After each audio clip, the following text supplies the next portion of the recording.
जय हिंद, वंदे मातरम। आप सभी भविष्य के भावी छात्रों का फिर से एक बार स्वागत है अपने बालाजी एग्जाम स्टडी परिवार में।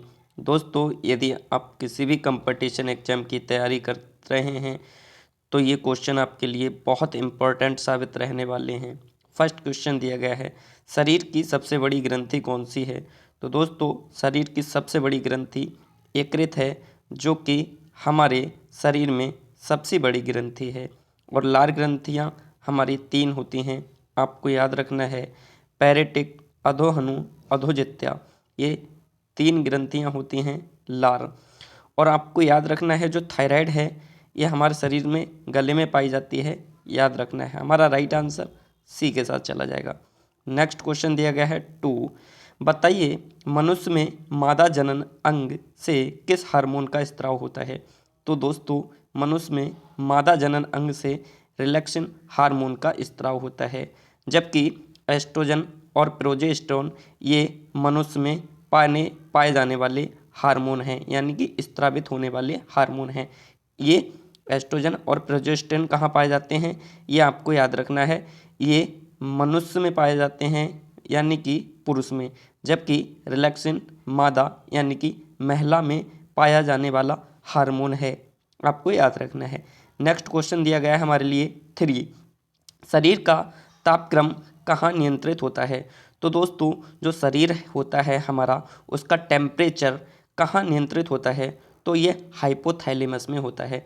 दोस्तों, मैं आपको इस क्वेश्चन के चलते हुए 1-2 क्वेश्चन और बता देता हूँ। ये डी ऑप्शन में दिया गया है पिट्यूटरी। ये हमारे शरीर में मस्तिष्क में पाई जाने वाली सबसे छोटी ग्रंथि होती है।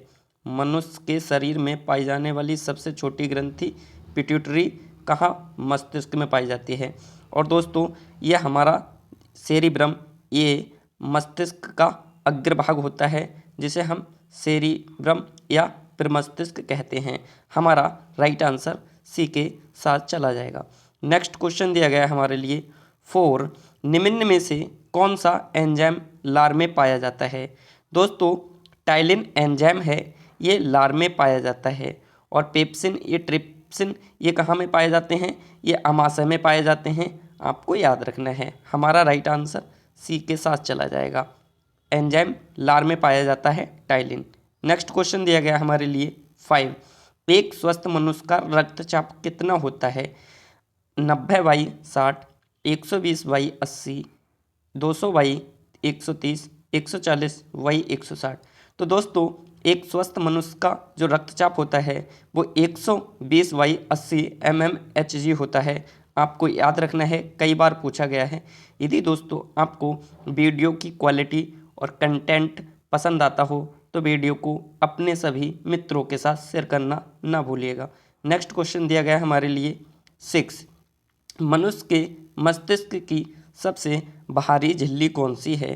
तो दोस्तों, ड्यूरामीटर है, ये मनुष्य के मस्तिष्क की सबसे भारी झिल्ली है। बाहरी का मतलब है सबसे, जो बाहर की तरफ होती है, आपको याद रखना है। नेक्स्ट क्वेश्चन दिया गया है 7, ऑक्सीजन है। दोस्तों, जो ऑक्सीजन हम ग्रहण करते हैं ये क्या है, आपको बताना है। वसा है, कार्बोहाइड्रेट है, एंजाइम है या हार्मोन है। तो दोस्तों, जो ऑक्सीजन है ये एंजाइम की श्रेणी में रखी गई है, आपको याद रखना है। नेक्स्ट क्वेश्चन दिया गया है हमारे लिए 8, जैव प्रक्रम के अंतर्गत कौन आता है। तो दोस्तों, अपनी भाषा में मैं बता देता हूँ जैव प्रक्रम क्या होता है। जैव प्रक्रम वह प्रक्रिया होती है जिन वस्तुओं या जिन अवस्थाओं को हमें जीने के लिए आवश्यकता होती है, उन्हें जैव प्रक्रम कहते हैं। जैसे हमें जीने के लिए पोषण की भी आवश्यकता होती है, यानी कि खान पान की, उत्सर्जन की, जो हमने खाया पिया है उसे निकालने की, श्वसन, जो हम वायु को ग्रहण करते हैं और ऑक्सीजन लेते हैं और कार्बन डाइऑक्साइड छोड़ते हैं, इसे श्वसन कहते हैं। तो इन सभी की आवश्यकता होती है, तो हम कह सकते हैं जैव प्रक्रम के अंतर्गत सभी की आवश्यकता होती है, पोषण की भी, उत्सर्जन की भी, श्वसन की भी। नेक्स्ट क्वेश्चन दिया गया हमारे लिए 9, वायुमंडल में सामान्यतः CO2 पाया जाता है। तो दोस्तों, वायुमंडल में CO2 कितना पाया जाता है, तो मैं आप लोगों के लिए बता देता हूँ। वायुमंडल में CO2 की मात्रा होती है 0.03% होती है, जो कि सबसे कम होती है, जबकि वायुमंडल में नाइट्रोजन की मात्रा होती है वो 78% होती है और ऑक्सीजन की 21% होती है। आपको याद रखना है। और एक गैस और पाई जाती है जिसे हम अक्रिय गैस भी बोलते हैं, वो पाई जाती है 0.93%, जिसे हम आर्गन बोलते हैं। आपको याद रखना है 4 प्रकार की गैस पाई जाती हैं हमारे वायुमंडल में। नाइट्रोजन का प्रतिशत एक बार फिर से बताना चाहूँगा। जो नाइट्रोजन का प्रतिशत है वो कितना है? नाइट्रोजन का 78%, ऑक्सीजन 21%, जबकि कार्बन डाई 0.03% है। नेक्स्ट क्वेश्चन दिया गया हमारे लिए 10। मनुष्य में मुख्य श्वसन अंग क्या होता है? दोस्तों, मनुष्य में मुख्य श्वसन अंग फेफड़ा होता है, ना कि नाक, क्लोम या गला। तो दोस्तों, हमारा राइट आंसर ऑप्शन ए के साथ चला जाएगा। यदि दोस्तों आपको वीडियो की क्वालिटी और कंटेंट पसंद आया हो तो वीडियो को ज़्यादा से ज़्यादा लाइक करें, सब्सक्राइब करें और अपने सभी मित्रों के साथ शेयर करना बिल्कुल मत भूलिएगा। मिलते हैं नेक्स्ट वीडियो में, तब तक के लिए धन्यवाद।